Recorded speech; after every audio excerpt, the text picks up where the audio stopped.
engineer or a scientist or a businessman doesn't count for 23 years of your life.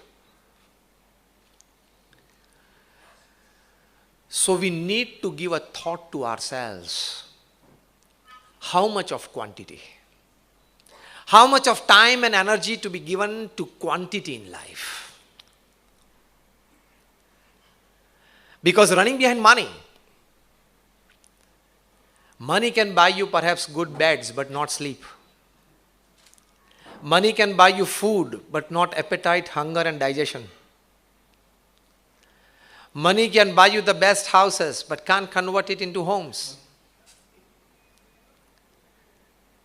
Money can buy you the best health care but not health. If there are 1,000 things that money can buy and make you happy, there are 10,000 things that money cannot buy and still you are happier with that. Rather more happier with it. You need to check out the amount of energy, the amount of time that you give behind quantity in your life and the quality in your life. The most important introspection needed today in this 21st century. If you keep on running behind quantities in life and you miss out on certain qualities, whether it is your workplace, whether it is your family place, or whether it is your entertainment place, you can lose out. Only running behind quantities, you are a sure loser. Let us start with a case study.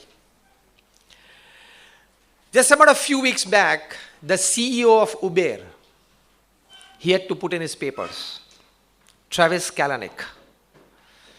At the age of 40, what he achieved is a rare for any startup.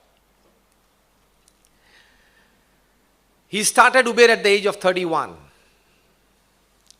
and transformed it into a transportation colossus upon this planet. He transformed the basic meaning, the availability, the facility of transport. The valuation of the company today is $69 billion, the highest valued private tech company of the world. Since its inception in 2009, they have raised funds to the amount of like $14 billion, which is perhaps the highest, the best, well-funded startup of the world. It operates in more than 662 cities and towns in 82 countries of the world.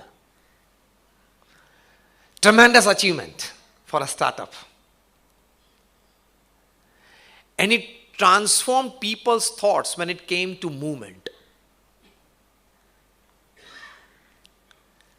Now, what happened there?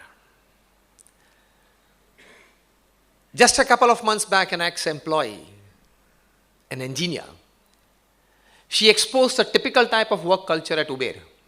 This I'm talking according to the newspaper reports. There were cases of discrimination. There was an atmosphere of sexual harassment. There was probably a brush with the law enforcement. There was also a certain harsh give and take with the investors and other people, stakeholders. And from one spark, it was a wildfire. And many skeletons, they came out of the cupboard, more and more. And then the investors, they put pressure on him. He had to resign. He's on the board as a director, but in day-to-day operations, he had to resign. The principal charges today, even the federal government of US, they have an inquiry that probably Uber used a software tool that could sidestep certain law enforcement, which is again a very big charge that probably he might have to face. Quantity was huge for any startup. In 8 years, spread out in 662 cities and 82 countries.